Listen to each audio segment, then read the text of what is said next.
It's my pleasure this morning to introduce to you Cheryl Kirking. She is a local author and a local singer, and some of you know her from dance class. She has graciously donated to us 6 cases of her book that has a CD in it, and she's going to tell you her story this morning, how and why she wrote this book, and she is just a delight. I think you're going to enjoy her. Cheryl, come and entertain us with your story.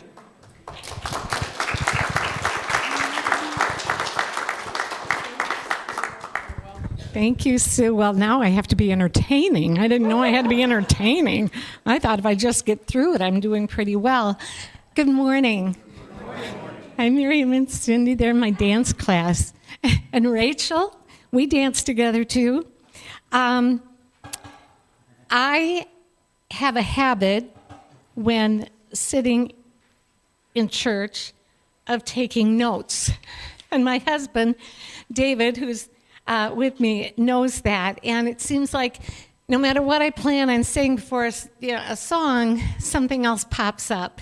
So I'm pleased to be here as part of the youth message, and welcome youth. And I'd like to have this message be, with this song, a message for the child inside all of us. So as Pastor was sharing his sermon, what stood out to me is the line where he said, "So how do we respond to such an incredible gift of redemption?" The gift of redemption, that's pretty huge, isn't it? It's everything. I'd like to share a little song, a simple song, that I wrote way back in 1989 when I was young. So as I sing it, it's a song that a mother sings to her young daughter. Picture me young, although now I do have a young granddaughter. Maybe I can sing this song to someday. But here's the history. I was working for a United Methodist church just outside of Madison called Sun Prairie United Methodist. And as the youth director, I was asked if I could, I hear music, if I could write a song for the 5 o'clock Christmas Eve service. And I thought, well, that's good for the time with children, the time with youth. And I thought, well, that would be nice to do. And so it was, Christmas Eve was on a Thursday that day, and Christmas Eve was on a Sunday. And on Thursday, Buzz, the church secretary, and I told Sue, wherever she went, yeah, your church secretary, as you know, kind of knows everything, right? And so Buzz was very matter of fact, because sometimes a good church secretary has to kind of get things done.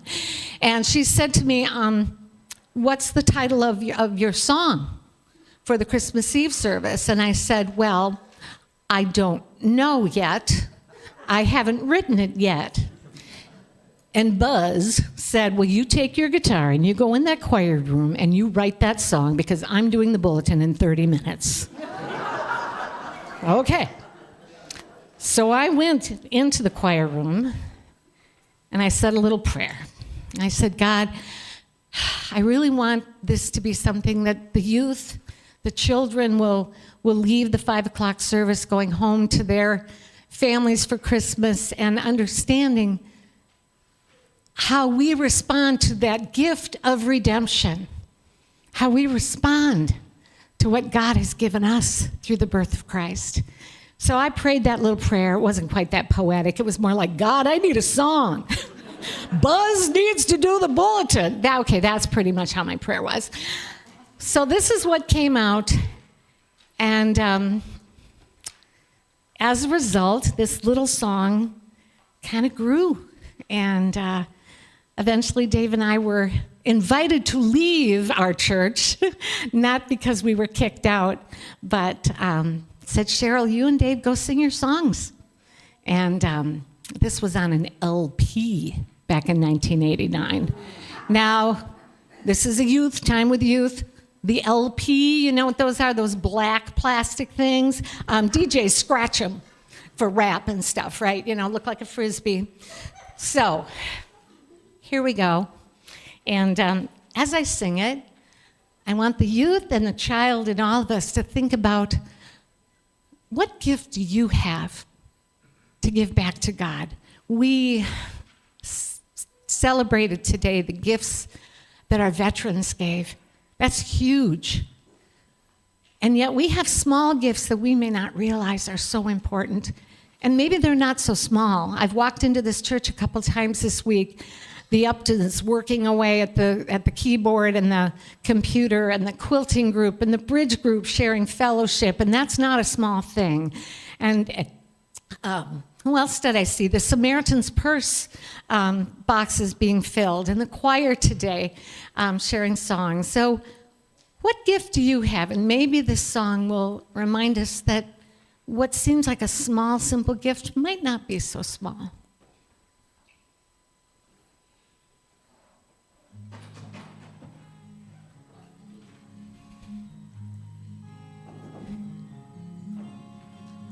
The house was finally quiet.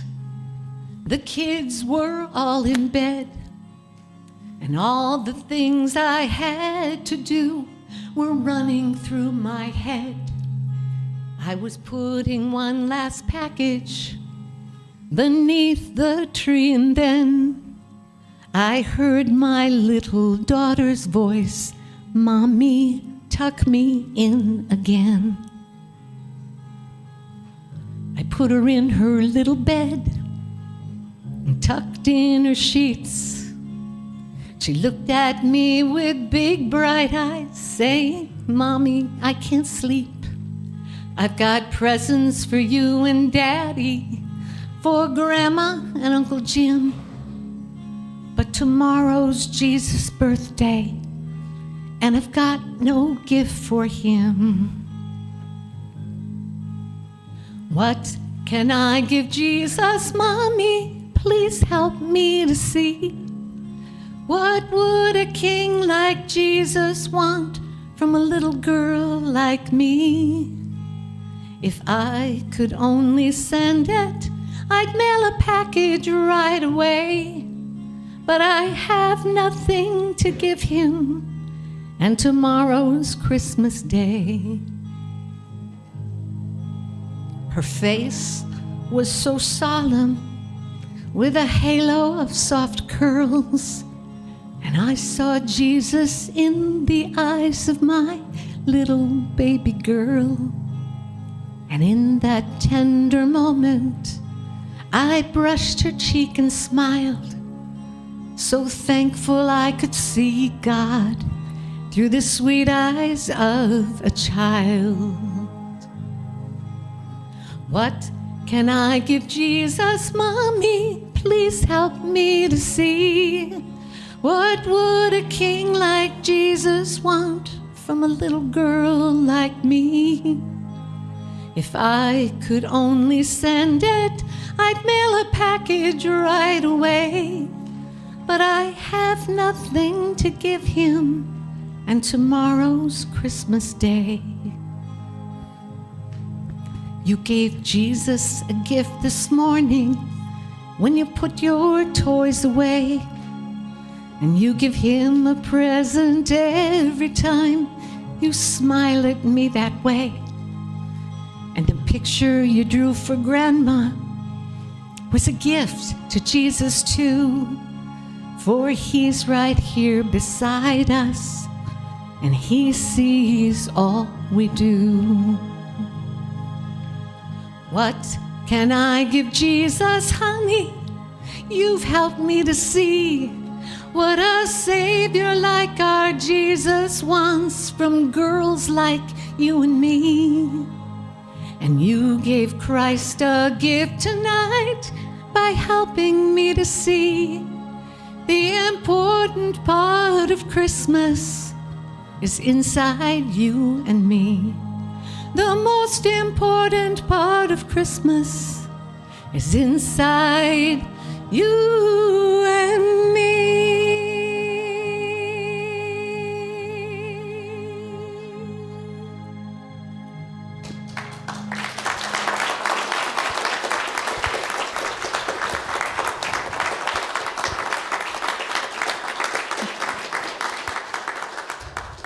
maybe we could just end our message with helping bring out the best gifts in each other.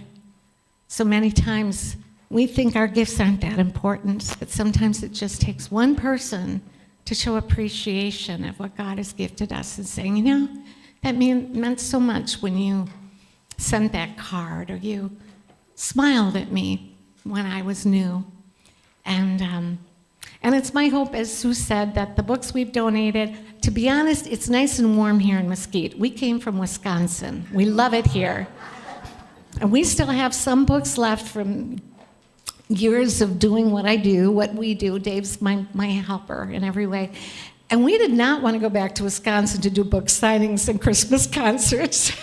So it's a gift to the church, and it's my hope that those 100% of the proceeds will go to good things, and I understand it's the women's ministry and the good things that they do. So let's give to Jesus this Christmas season. Thank you.